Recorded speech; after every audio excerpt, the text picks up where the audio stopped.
കൊലോസ്യർക്ക് ലേഖനം അതിന്റെ ഒന്നാം അധ്യായത്തിന്റെ 6-ാമത്തെ വാക്യം. കൊലോസിയൻസ് ചാപ്റ്റർ 1 വേഴ്സ് 6 ഇങ്ങനെ വായിക്കുന്നത്: ആ സുവിശേഷം സർവ്വലോകത്തിൽ എന്ന പോലെ നിങ്ങളുടെ അടുക്കലും എത്തി. നിങ്ങൾ ദൈവകൃപയെ യഥാർത്ഥമായി കേട്ട് അറിഞ്ഞ നാൾ മുതൽ നിങ്ങളുടെ ഇടയിൽ എന്ന പോലെ സർവ്വലോകത്തിലും ഫലം കായച്ചും വർദ്ധിച്ചും വരും.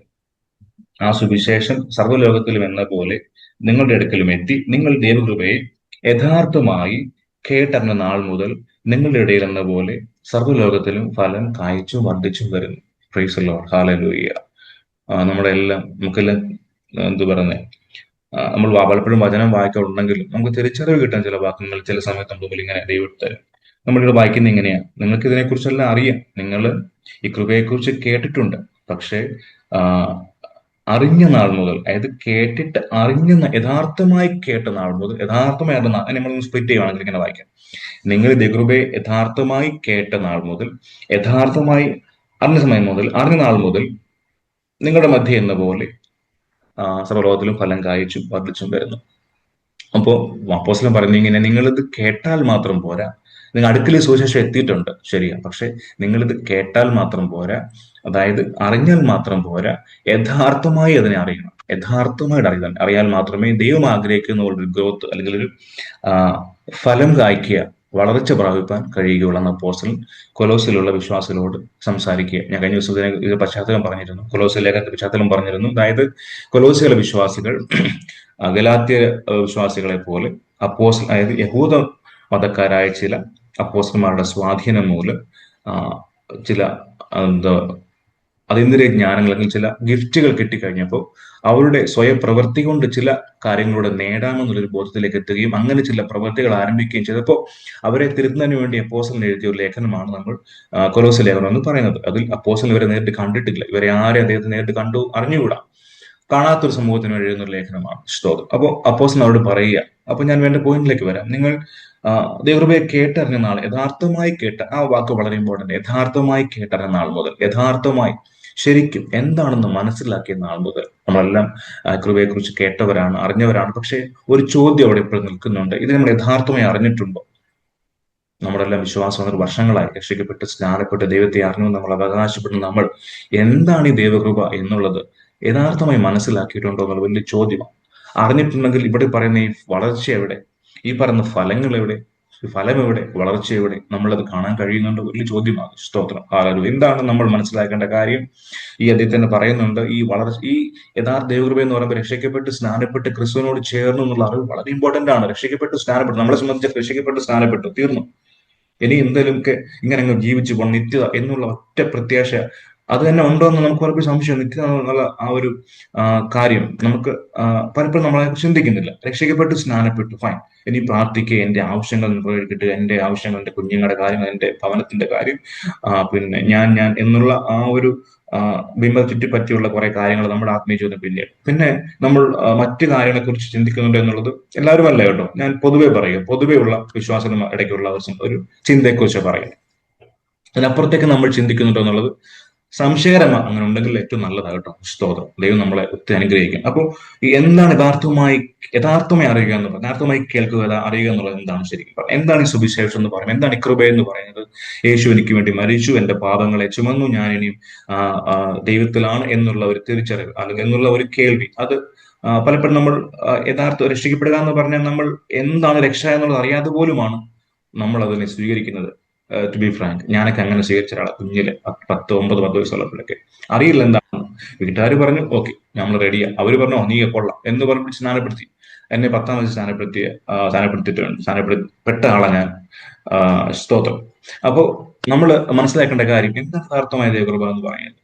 സത്യം പറഞ്ഞ ദൈവമക്കളെ, വചന കൊലോസ് തന്നെ പറയുന്നുണ്ട്, നമ്മൾ കൊലോസ് ലേഖനത്തിൽ വായിക്കുമ്പോൾ ഒരു വാക്യമുണ്ട്, ക്രിസ്തു നമ്മൾ എന്നുള്ള ഒരു തിരിച്ചറിവ്.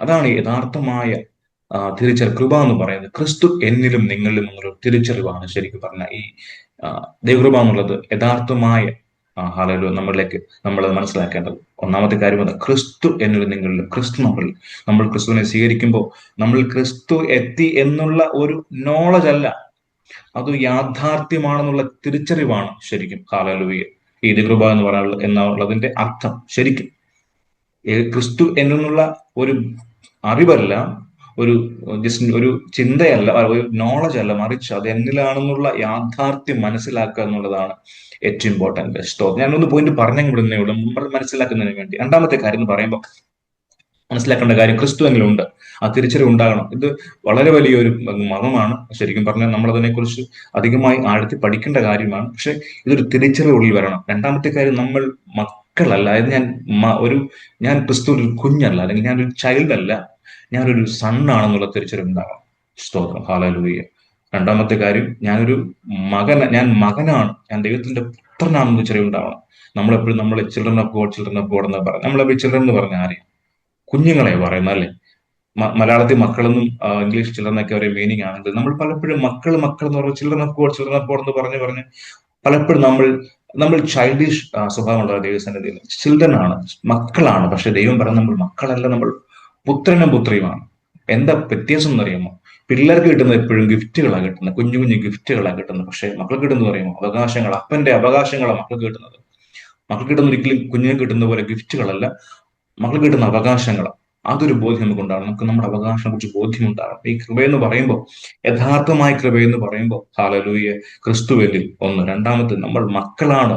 ഞാൻ ദാസനല്ല, ഞാൻ കുഞ്ഞല്ല, ദൈവത്തിന് ഞാൻ മകനാണെന്നുള്ള തിരിച്ചറിവുണ്ടാകണം. അതാണ് രണ്ടാമത്തെ കാര്യം. മൂന്നാമത്തെ കാര്യം എന്ന് പറയുമ്പോൾ, പലപ്പോഴും നമ്മൾ ഒത്തിരി ആഗ്രഹിക്കുകയും പക്ഷെ കിട്ടാതിരിക്കുകയും ചെയ്യുന്ന ഒരു കാര്യമാണ് എവ്രി ബ്ലെസ്സിങ്. നമുക്ക് ദൈവത്തിൽ നിന്നുള്ള എല്ലാ ബ്ലെസ്സിങ് നമുക്കറിയാം.